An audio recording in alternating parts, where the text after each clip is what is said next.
Finally আমাদের SR যে list যেটা রয়েছে ফাইনালি লঞ্চ করা হয়েছে এবং আমাদের বিভিন্ন মানুষের কিন্তু নামটা কেটে দেওয়া হয়েছে, তাই তো।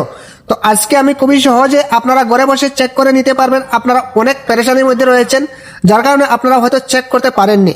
তো আজকে আমি দেখিয়ে দেব, আপনাদের হাতে যদি একটি ফোন থাকে কিংবা মোবাইল একটি যদি থাকে, তাহলে কিন্তু আপনি ঘরে বসে চেক করে নিতে পারবেন আপনার নামটা রয়েছে কি কেটে দেওয়া হয়েছে। বিস্তারিত থাকবে আজকের এই ভিডিওর মাধ্যমে। তো চলুন কথা না বাড়ি আমরা স্টার্ট করে নেই। প্রথমে আপনাদেরকে গুগলে আসতে হবে।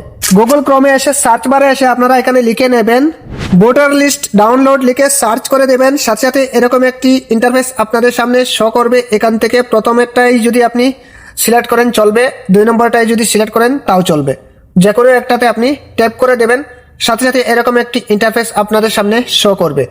এখান থেকে দেখতেই পাচ্ছেন, একটু জুম আউট করে দেখিয়ে দিই আমি ক্লিয়ারলি। এই যে দেখতে পাচ্ছেন এখানে আপনাদের স্টেটটা সিলেক্ট করার জন্য বলা হয়েছে। এখান থেকে আপনার স্টেটটা আপনি সিলেক্ট করে নেবেন। তারপর এখানে দেখবেন 26টা অটোমেটিক চলে আসছে 2026, ঠিক আছে। এখানে কিন্তু রুল টাইপ সেম থাকবে, ফিল করা থাকবে। আপনাদের এখানে কিচ্ছু করতে হবে না, শুধুমাত্র এই জায়গার মধ্যে দেখতে পারবেন ডিস্ট্রিক্ট আপনি সিলেক্ট করতে হবে। আপনার যদি যেই ডিস্ট্রিক্টটা হোক না কেন, তো এখান থেকে আমি ডিস্ট্রিক্টটা সিলেক্ট করে নিচ্ছি, আপনি আপনার মতো নিয়ে নেবেন। তারপর এখান থেকে দেখতে পারবেন অ্যাসেম্বলি যেটা রয়েছে কনস্টিটুয়েন্সি, ঠিক আছে। তো এখান থেকে আমি আমার বিধানসভাটা আমি সিলেক্ট করে নিয়েছি, আপনি আপনার মতো নিয়ে নেবেন। তারপর আপনারা দেখতে পারবেন এই যে এখানে রয়েছে, এখান থেকে আপনাদের স্কুলের নামটা সার্চ করে নিতে হবে, কিংবা যদি আপনার নামটা জানা থাকে তাহলে কিন্তু এখানে পেস্ট করে দেবেন। সাথে সাথে ওই স্কুলটা চলে আসবে যেই স্কুলে আপনি ভোটটা দিয়েছিলেন, ঠিক আছে। তো এখান থেকে আমি সার্চ করে নিচ্ছি।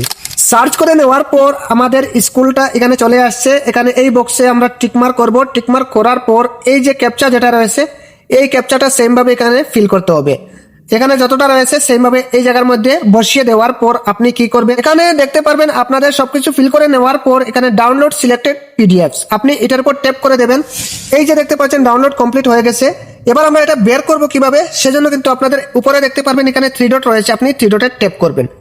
তারপর এখান থেকে পেয়ে যাবেন ডাউনলোডস, এটার উপর ট্যাপ করবেন। তারপর সবের উপরে রয়েছে আপনার লিস্টটা, ঠিক আছে। তো এখান থেকে আপনি টাচ করবেন, তারপর এখান থেকে পিডিএফটা সিলেক্ট করবেন। তারপর আপনাদের সামনে এরকম একটি ইন্টারফেস চলে আসবে, পুরো লিস্টটা আপনাদের সামনে চলে আসবে, ঠিক আছে। এখান থেকে আপনি খুবই সহজে কিন্তু চেক করে নিতে পারবেন আপনাদের নামটা কেটে দেওয়া হয়েছে কি নাকি রয়েছে, ঠিক আছে। তো এই ছিল মূলত আজকের ভিডিওটা। প্রত্যেকে ভিডিওটি শেয়ার করে দেবেন, আর যদি উপকার হয়ে থাকে তাহলে ছোটবার পেজটি ফলো দিয়ে চ্যানেলটাকে সাবস্ক্রাইব করে রাখবেন, কারণ প্রতিনিয়ত সরকারি রিলেটেড ভিডিও হামেশা আমার এই পেজে কিংবা এই চ্যানেলে আপলোড দিয়ে রাখি, যে আপনাদের অনেক কাজে আসবে। তো আজকের মতো বিদায় নিচ্ছি।